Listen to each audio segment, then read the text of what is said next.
Salut, aujourd'hui on va parler de jeux vidéo. De base je parle de manga, d'anime sur ma chaîne, mais aujourd'hui j'ai envie de parler d'Assassin's Creed parce que je suis un énorme fan d'Assassin's Creed et le nouveau trailer d'Assassin's Creed vient de drop. La réponse des fans est un peu mitigée, il y en a qui critiquent l'arrivée du jeu, il y en a qui sont heureux, moi j'ai plutôt hâte de mon côté. Et je voulais en parler parce que c'est un peu bizarre ce qui se passe actuellement autour du jeu. Voilà, le nouveau trailer du jeu d'Assassin's Creed vient de sortir, Assassin's Creed Shadows, un jeu qui prend place dans l'époque du Japon féodal, donc une époque où le Japon commençait à s'ouvrir à l'Europe afin de mieux comprendre et d'apprendre du système européen. Merci Wikipédia. Dans ce trailer cinématique qui est juste waouh, on retrouve Naoya, une shinobi de Konoha, et Yasuke, un samouraï qui taffe pour le daimyo d'une région, Oda Nobunaga.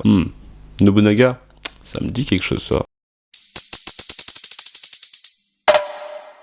Bref, alors déjà j'ai envie de parler de Yasuke vite fait parce qu'il y a pas mal de fans d'Assassin's Creed et de racistes qui sont déçus qu'Ubisoft ait choisi un noir pour jouer le protagoniste du jeu.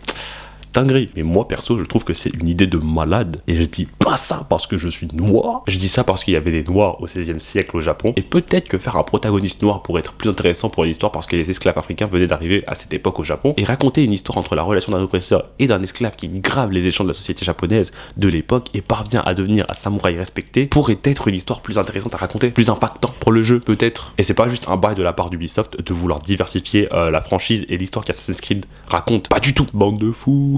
Après, si Yasuke était vraiment un samouraï ou pas, on n'en a rien à foutre. Ça reste un jeu. Le but, c'est de te divertir en s'inspirant de faits réels. Pas de te faire un cours d'histoire 100% accurate. Je te rappelle que l'équipe d'Ubisoft qui a travaillé sur Assassin's Creed Shadows, ils ont aussi travaillé sur Assassin's Creed Odyssey. Et dans Assassin's Creed Odyssey, tu commences l'aventure tranquille sur Kefalonia et tu termines à te battre avec des Médusas, des Minotaures et des Cyclopes. Qu'est-ce que tu me parles de bail historiquement précis? Assassin's Creed, c'est une franchise de jeu qui s'inspire de faits réels pour la base du jeu. Et après, ensuite, pendant l'aventure, pendant le jeu, ça part un peu dans tous les sens. C'est pas tout le temps...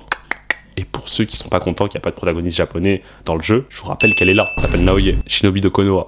Japon. C'est juste que vous la calculez pas parce que c'est une femme. Bande de fous. Soignez-vous. Bref, aussi t'as un autre truc intéressant sur le jeu et je pense pas qu'on ait déjà vu ça dans les autres Assassin's Creed, c'est qu'on va avoir des saisons dictées par la progression du joueur. Donc t'as le printemps, l'été, l'automne et l'hiver et ces saisons affectent également le comportement des PNJ. Et ça c'est stylé mais d'un niveau. Hâte de voir. Ça change un peu par rapport à Valhalla et Odyssey et Origins aussi. Après j'imagine que t'auras des tenues et des outils pour différentes saisons afin de s'adapter le mieux possible au monde du jeu. Tu pourras mettre ton jean quand ça caille. Jean Sakai. Parlons du prix. Alors, on peut pre-order le jeu pour 70 balles. Déjà, ça sert à rien de pre-order tant qu'on n'ait pas vu un peu de gameplay. Après, t'as aussi différents packages. T'as des packages à 109, 129 et 17,99 par mois pour des season pass et des skins. Moi, je dis grosse arnaque, ça sert à rien. Après, tu fais ce que tu veux.